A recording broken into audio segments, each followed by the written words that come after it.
Hi friends, good morning. எல்லாம் எப்படி இருக்கீங்க? நல்லா இருப்பீங்கன்னு நினைக்கிறேன். நானும் ரொம்ப நல்லா இருக்கேன். இன்றைக்கி என்ன வீடியோனா பார்த்தீங்கன்னா வந்துட்டு, நேற்று சொல்லியிருந்தேன் மாமா வந்து ஊருக்கு போகிறாங்க. நேற்றுல முந்தின நாள் வீடியோவில் சொல்லியிருந்தேன் மாமா வந்து ஊருக்கு போகிறாங்க, அதுக்காக வந்து கொஞ்சம் திங்ஸ்லாம் வந்து பர்ச்சேஸ் பண்ணோன்னு சொல்லிட்டு. ஸோ நேற்று பார்த்தீங்கன்னா என்னால் வீடியோ போட முடியலை. ஏன்னா வந்துட்டு மாமா ஊருக்கு கிளம்புறனால வந்துட்டு ஃபுல் டே எனக்கு வந்து வேலை இருந்துச்சு. காலையிலே சமைச்சு, மத்தியானம் சமைச்சு, அப்புறம் நைட்டுக்கு வந்துட்டு மாமாவுக்கு சாப்பாடு செஞ்சு அப்புறம் ஊருக்கு அனுப்ப மாமா வந்து கரெக்டாக ஒரு 10 மணி இருக்கும் நைட்டு கிளம்புனாங்க. அவங்களுக்கு பார்த்தீங்கன்னா 2 மணிக்கு ட்ரெயின். ஸோ அவங்க எங்கள் வீட்டில் இருந்துட்டு 10 மணிக்கு கிளம்புனாங்க. ஏன்னா வந்து ஆட்டோலாம் வந்து 2 மணிக்கெலாம் 1 மணிக்கெலாம் கிடைக்காது அப்படின்ட்டு 8:30 மணி 9 மணி 10 மணிக்கு வந்து கிளம்பிடுறது இங்கேருந்து. அந்த மாதிரி கிளம்புனாங்க. ஸோ அதை பற்றின வீடியோ தான் வந்து இன்றைக்கி பார்க்க போகிறோம். ஸோ என்னென்னு பார்த்தீங்கன்னா, நேற்று காலையிலேயே மாமா வந்துட்டு நேற்று காலையில் வந்து சமைக்கலை, பொரியெல்லாம் சாப்பிட்டோம். பொரி பழைய இது, அப்புறம் அவங்க சாப்பாடு, அப்புறம் வந்து பலாப்பழம், பொரி இதெல்லாம் கலந்து சாப்பிட்டோம். எல்லாத்தையும் கொஞ்சம் கொஞ்சமாக எடுத்து சாப்பிட்டோம். அதுக்கப்புறம் வந்துட்டு மத்தியானமாக வந்துட்டு சமைக்கலாம்னு சொல்லிட்டு மாமா வந்துட்டு சிக்கன் எடுத்துகிட்டு வந்தாங்க. ஸோ சிக்கன் செஞ்சு சாப்பிட்டோம். இங்கே வேலை செய்கிறவங்க எல்லாத்துக்கும் கொடுத்தோம். சிக்கன் செஞ்சு சாப்பிட்டுட்டு மறுபடியும் பார்த்திங்கன்னா ஈவினிங் டைமில் வந்துட்டு நான் வந்து மாமாவுக்காக என்ன செஞ்சு கொடுத்தேன்னா வந்துட்டு, எப்போதுமே இங்கேருந்து ஊருக்கு போகிறவங்க யாராக இருந்தாலுமே வந்துட்டு பார்த்திங்கன்னா என்னென்னலாம் எடுத்துகிட்டு போவாங்கன்னு பார்த்திங்கன்னா வந்துட்டு, ஃபஸ்ட்டு அவங்களுக்கு ரொம்ப பிடிச்சது வந்துட்டு அவல் இருக்குது பார்த்திங்களா, அவலை நல்லா வறுத்து அதில் கொஞ்சம் வந்து வெங்காயமும் நல்லா வறுத்து போட்டு, அப்புறம் வந்து பச்சை மிளகா வறுத்து போட்டு, சீனி கொஞ்சம் உப்பு இதெல்லாம் கலந்து மஞ்சத்தூளெல்லாம் போட்டு வறுத்து அதை எடுத்துகிட்டு போவாங்க. அது வந்து ரொம்ப பிடிக்கும். அது ரொம்ப நாளைக்கு இருக்கும் சரிங்களா. அவல் அது வந்து பார்த்திங்கன்னா இப்போ மிக்சர் மாதிரியே ஆகிடும், அதனால் நல்லாயிருக்கும். அது எடுத்துகிட்டு போவாங்க. ஸோ அடுத்தது பார்த்திங்கன்னா பூரி எடுத்துகிட்டு போவாங்க சில பேர் பார்த்திங்கன்னா பூரி பிடிக்காதுன்னு வந்து சப்பாத்தி எடுத்துகிட்டு போவாங்க. ஸோ மாமா வந்து எனக்கு பூரி வேணாம், சப்பாத்தி செஞ்சு கொடு அப்படின்னாங்க. ஸோ எண்ணெய் போட்டு நல்லா சப்பாத்தி செஞ்சு கொடுத்தேன். அதுக்கு சைடிஷாக வந்துட்டு உருளைக்கிழங்கு வறுவல் கொடுத்தேன். ஸோ ரெண்டுத்தையும் மாமா வந்து பேக் பண்ணி எடுத்துகிட்டு போயிட்டாங்க. அதுக்கப்புறம் வந்துட்டு எங்கள் வீட்டுக்காக வாங்கின திங்ஸ் எல்லாம் கொஞ்சம் எதுவும் வாங்கலை அதிகமாக. ஒரு சுமத்ரா ஒரு நைட்டி, அப்புறம் வந்துட்டு அவங்க 2 பேருக்கும் வந்துட்டு ஒரு கொசுவலை, அப்புறம் அம்மாவுக்கும் தம்பி சிவாவுக்கு எல்லாத்துக்கும் அவங்க கொசுவலை, அப்புறம் வந்துட்டு அம்மாவுக்கு 2 புடவை, பசங்களுக்கு ஆளுக்கு ஒரு ட்ரெஸ்ஸு. ஸோ இது மட்டும்தான் நான் எடுத்து கொடுத்தேன். அதை மட்டும் எடுத்துகிட்டு பேக்கிங் பண்ணிவிட்டு போயிட்டாங்க. ஸோ அதுக்கு முன்னாடி வந்துட்டு நாங்கள் என்ன சாப்பிட்டோன்னா, சாதம் இருந்துச்சு, சிக்கன் இருந்துச்சு, அது கூட வந்துட்டு பார்த்திங்கன்னா சப்பாத்தி செஞ்சோம் இல்லையா, அது எல்லாத்தையும் சேர்த்து சாப்பிட்டோம் சரிங்களா. இதான் வந்து காலைல ஈவினிங் டைமில் நடந்துச்சு. என்னால் வீடியோ எடுக்க முடியலை. இங்கிட்ட வெயில் வேக்காலமாக இருக்குது.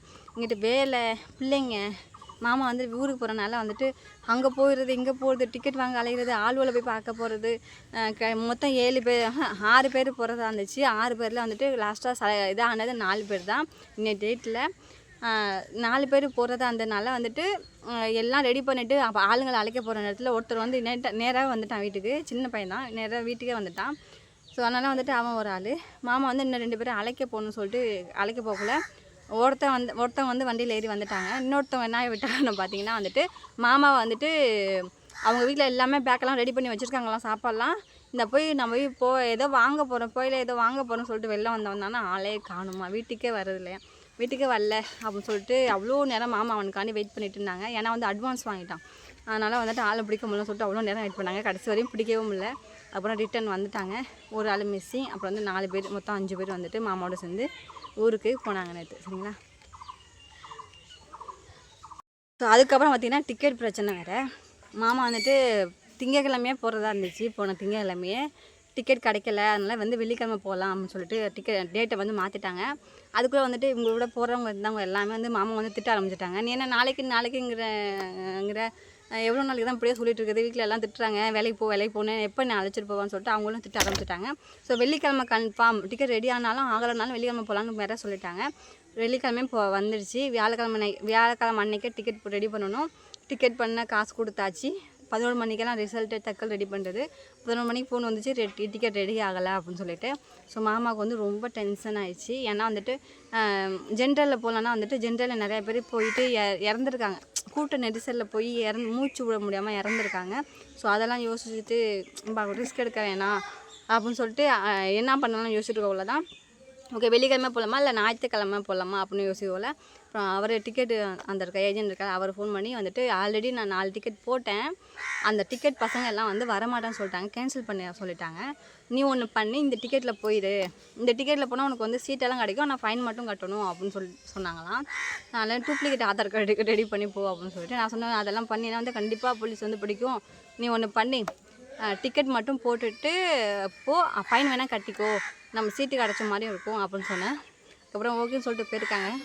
இது வரைக்கும் எந்த பிரச்சனை இல்லையா, நான் கால் பண்ணேன் எந்த பிரச்சனை இல்லை அப்படின்னாங்க. நல்லா தான் போயிட்டுருக்காங்க, ஃபைன் மட்டும் கட்டியிருக்காங்க போல இருக்குது. சாப்பிட்டாங்க சரிங்களா.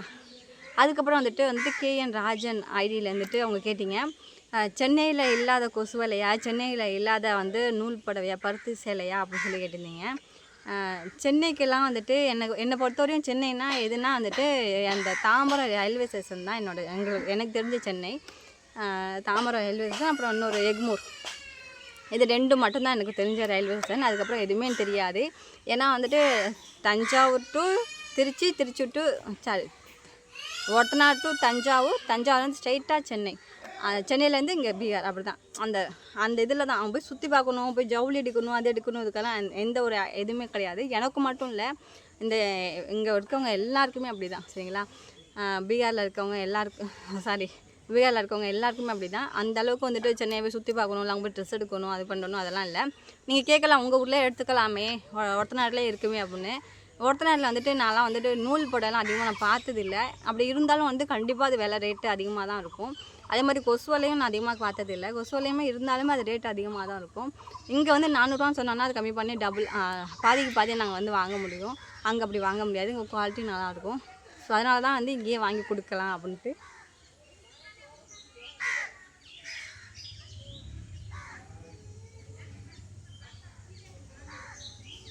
ஸோ இங்கேயே வாங்கிட்டு போகலான்னு ஒரு ஐடியா. அதுக்கு மேலே வந்துட்டு பார்த்திங்கன்னா வந்துட்டு நமக்கு இங்கேருந்து ஏதாச்சும் ஒரு பொருள் வாங்கி கொடுக்கணுமே, நம்ம இவ்வளோ தூரத்துலேருந்து மாமா போகிறாங்க, இல்லைங்களா எதிர்பார்ப்பாங்களேன்னு வந்துட்டு வாங்கி கொடுக்கறது தான் சரிங்களா. 2 தான் ஒரு ஆசை தான், அவ்வளோதான், வேறு எதுவும் இல்லை. ஒரு சந்தோஷத்தில் வாங்கி கொடுக்குறது தான். எனக்கு வேறு என்ன வாங்கி கொடுக்கணும்னு தெரியல சரிங்களா. அதோட பெரிய பெரிய காஸ்ட்லியான புடவைலாம் இருக்குது, பார்த்தேன் தான் 4000 அது இதுன்னு. அதுக்கெல்லாம் வந்து நம்மள்கிட்ட வசதி இல்லை. ஸோ இது மட்டும் போதும் இப்போதைக்கு, காசுக்குள்ளே பார்த்துக்கலாம் சொல்லிட்டு நான் எதுவும் வாங்கி கொடுத்து வரல. என்னை பொறுத்தவரையும் தமிழ்நாட்டில் வந்துட்டு நிறைய பேர் கொசுக்கடியில் தான், எப்படி சொல்கிறது, கொசு இதில் தான் வந்து இருக்காங்க. கொசு கடிக்கிறது கூட தெரியாமல் வந்து இருப்போம். இங்கே அப்படி கிடையாது. அங்கே வந்து கொசுவலையெல்லாம் கட்ட மாட்டோம். ஒரு கொசுபத்தியை கொளுத்தி வச்சு தூங்கினது பழக்கம் உண்டு எனக்கு. ஆனால் இங்கே வந்துட்டு எங்கள் வீட்டுக்காரவங்க கல்யாணத்துக்கு அப்புறம் வந்துட்டு பார்த்திங்கன்னா வந்துட்டு ஒரு கொசு கடித்தாலும் தூங்க மாட்டாங்க. அந்தளவுக்கு வந்து ரொம்ப இங்கே உள்ளவங்களாம் ரொம்ப கொசுவலை கட்டினா தான் தூங்குவாங்க. எவ்வளோ கொசுபத்தி கொளுத்து வச்சாலும் கொசுவலை கண்டிப்பாக வேணும், அப்போ தான் தூங்குவாங்க. அதனால் வந்து இந்த ஊர் சைடு பார்த்திங்கன்னா கொசுவலை வந்து நிறையா இருக்குது, நிறையா இருக்கும், நிறைய வெரைட்டி இருக்கும், நிறைய டிஃப்ரெண்ட் இதில் இருக்கும், ப்ரைஸில் இருக்கும். ஸோ அதனால தான் இங்கேருந்து வாங்கி கொடுக்குறது. நான் ஆல்ரெடி போகிறப்பெல்லாம் வந்து கொசுவலை, அப்புறம் வந்து கம்மல், போர்வைன்னு சொல்லுங்களேன், அதெல்லாம் மொத்தமாக குளிருக்கு வாங்கிட்டு போகிறது. ஸோ அதெல்லாம் வந்து வாங்கிட்டு போயிருக்கேன். அதெல்லாம் வந்துட்டு இதாகிடுச்சு, கொசுவலைலாம் வந்து கிழிஞ்சிடுச்சு. இந்த தடவை தச்சு கொடுக்கலான்னு பார்த்தா கரண்ட் இல்லை இன்றைக்கி, அதனால் வந்து தச்சும் கொடுக்கல, சும்மா வந்து தான் அனுப்பிவிட்ருக்கேன். அதெல்லாம் எங்கள் ஊரில் வந்துட்டு இதெல்லாம் ஃபேமஸ். அதுக்கப்புறம் பார்த்திங்கன்னா வந்துட்டு என்னடா ஹஸ்பண்ட் போயிட்டாங்க சிரிச்சுக்கிட்டே பேசிட்டு பார்க்குறீங்களா, அப்படிலாம் இல்லைங்க. எனக்கும் மாமாவுக்கும் வந்து பார்த்திங்கன்னா வந்துட்டு இங்கே இதோட 1 வருஷம் ஆச்சு. நான் அழுதாலே வந்துட்டு சில பேருக்கு பிடிக்கல, டைரெக்டாக சொல்கிறாங்க, நான் எப்போ வீடியோ பார்த்தாலும் அழுவுறேம்மா, வீடியோ பார்க்கவே முடியலை அப்படின்னு சொல்கிறீங்க. அதனால் வந்துட்டு என்னால் அழுவும் முடியல. மாமா என் தங்கச்சி வீட்டுக்காரங்க இறந்து 1 வருஷம் ஆச்சு. ஸோ தங்கச்சி வீட்டுக்காரங்க இறந்ததுக்கப்புறம் நான் போனேன் தமிழ்நாடு. ஸோ அதிலே இருந்து இந்த நாள் வரையும் கிட்டத்தட்ட 1 வருஷம் வரையும் வேலைக்கு போவாங்க. வாரத்தில் 2 நாள் 3 நாள் 4 நாள் கண்டிப்பாக வந்துட்டு திரும்பி வருவாங்க. பிள்ளைங்களை பார்க்கறதுக்காண்டி அவங்களை பார்க்கறதுக்காண்டி திரும்பி வருவாங்க, எங்கள் வீட்டுக்கு வருவாங்க. ஸோ அந்த மாதிரி வந்துட்டு பக்கத்தில் தஞ்சாவூர் ஒருத்தனாடி வேலை பார்த்துட்டு அதுக்கப்புறம் அங்கேருந்து ஊருக்கு வந்தோம். ஊருக்கு வந்தக்குள்ளேயும் பார்த்திங்கன்னா வந்துட்டு இங்கே 4 மாதமே என் கூட 4 மாதமாக எங்கள் கூட வந்துட்டு இது வரைக்கும் அப்படி இருந்ததே கிடையாது. இப்படி இருந்திருக்காங்க, இந்த மாதிரி இருந்ததே கிடையாது நாங்கள். ஸோ இப்படி இருந்திருக்கோல வந்துட்டு திடீர்னு இப்போ அவங்க போகிறது வந்து ரொம்ப ரொம்ப கஷ்டம். ரொம்ப வந்து என்னால் யோசிக்கவே முடியல, அந்தளவுக்கு வந்துட்டு இதாக இருக்குது. நிறையா வந்து ஃபீல் பண்ணியாச்சு, இதுக்கப்புறம் ஃபீல் பண்ண ஒன்றும் இல்லை. ஸோ இதுதான் வந்து நம்மளோட லைஃப்னு இதாகிடுச்சு. இப்படி தான் இருக்கும். அதர் ஸ்டேட்டில் கல்யாணம் பண்ணால் இப்படி தான் இருக்கும். அதர் ஸ்டேட்டில் மட்டும் இல்லை, தமிழ்நாட்டிலையுமே வந்துட்டு ஃபாரின்ஸ் எல்லாம் போகிறாங்களே அந்த மாதிரி தான். ஏன்னா அவங்க போனால் ஒரு 2 வருஷம் 3 வருஷம் 5 வருஷம் அப்படி, இங்கே வந்தால் 5 மாதம் 4 மாதம் 3 மாதம் அப்படி. அதுக்கப்புறம் ஒருத்தவங்க கேட்டிங்க வந்துட்டு அண்ணா கிளம்பிட்டாங்களாக்கா நீங்களும் வர வேண்டியதானேன்னு சொல்லி கேட்டிருந்தீங்க. ஆனந்தகுமார் சிஸ்டர் அவங்க. இல்லைடா என்னால் வர முடியாது, தம்பி இப்போ தான் ஸ்கூல் சேர்த்துருக்கோம், ஸோ அதனால் வந்துட்டு இதுக்கு மேலே அலைய முடியாது, அங்கே எங்கேயும் போட்டு பிள்ளைங்களை வந்து இது பண்ண முடியாது, ஸோ அவங்க படிக்கட்டும், நெக்ஸ்ட் இயர் லீவ் விட்டாங்கன்னா வந்துட்டு கண்டிப்பாக போவோம். அதுக்கிடையில் எதுவும் இப்போ பிரச்சனை அப்படின்னா வந்து கண்டிப்பாக நான் மட்டும்தான் போவேன். பிள்ளைங்களை வந்து தம்பியை வந்து அழைச்சிட்டு போவேன்னா என்னன்னு தெரியல, சரிங்களா. அப்புறம் நெக்ஸ்ட்டு இன்னொருத்தவங்க வந்து என்ன கேட்டிங்க, அக்கா நீங்கள் ஏன் வரல, ஓகே. அப்புறம் இன்னொரு வீடியோ போஸ்டிங், அக்கா அண்ணன் எப்போ போயிட்டு திரும்பி எப்போ வருவாங்கன்னு கேட்டிங்க. கண்டிப்பாக வந்து இந்த ஒரு 3 மாதத்துக்கு வர மாட்டாங்க. ஏன்னா வந்து வெயில் காலம், வெறுத்து போய் ஊருக்கு போயிருக்காங்க. சுத்தமாக ஃபேனே ஓடாது, அந்தளவுக்கு மோசம், வேக்குரு அப்படி வேக்கும். நைட்டு 2 மணி ஆகும் நான் தூங்க. இந்த வேக்காலத்தில் ஃபுல் டே வேலை பார்ப்போம், நைட்டு தூங்கலான்னு பார்த்தானா வந்து அப்படி வேக்கும். எவ்வளோ நேரம் தான் அப்படியே அது பேர் என்ன விசிறிக்கிட்டே தூங்க முடியும். விசிறிக்கிட்டே இருக்கணும், பிள்ளைங்களுக்கு வந்து 2 பேரும் விசிறிக்கிட்டே இருக்கணும், அப்போ தான் தூங்குவாங்க. சுத்தலாம் விசிறலனாலும் அழுவ ஆரம்பிச்சிடுவாங்க. என்கிட்ட பெரிய ஃபேன் இருக்குது, அந்த மேலே சுற்றுற ஃபேனு ஒன்றுத்துக்கும் ஆக்காது அந்த கரண்ட்டுக்கு, அந்தளவுக்கு இருக்குது. ஸோ இதெல்லாம் முடிஞ்சு கரண்டெல்லாம் முடிஞ்சு எல்லா வேலையும் முடிஞ்சு அதுக்கப்புறம் தான் வந்து போவோம். இப்போதைக்கு நாங்கள் ஊருக்கு போகிற ஐடியா இல்லை, சரிங்களா. ஸோ மாமா போன வீடியோலாம் இதில் இருக்குது. கண்டினியூஸாக வீடியோ பாருங்கள். வீடியோ பிடிச்சா லைக் பண்ணுங்கள், கமெண்ட் பண்ணுங்கள், சப்ஸ்கிரைப் பண்ணுங்கள். தேங்க்யூ ஃபார் வாட்சிங். ஐயோ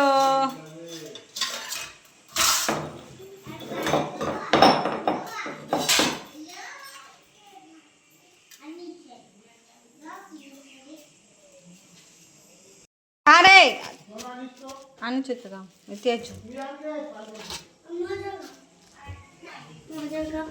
ले जाते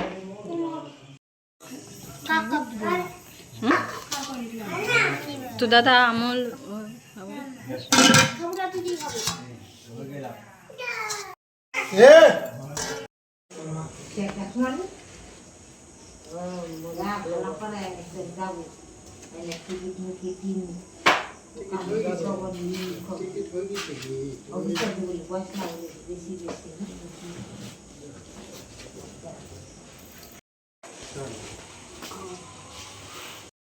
Lên là sao bọn nào lại giết đi.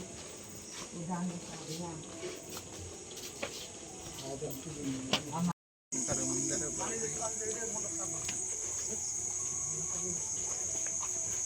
मोटा कुआं नुका पूछ कर हम पानी बोले वहां तू सादे फिर जाए ना थाले पप्पा उठे हमार दिक्कत ना ला सकते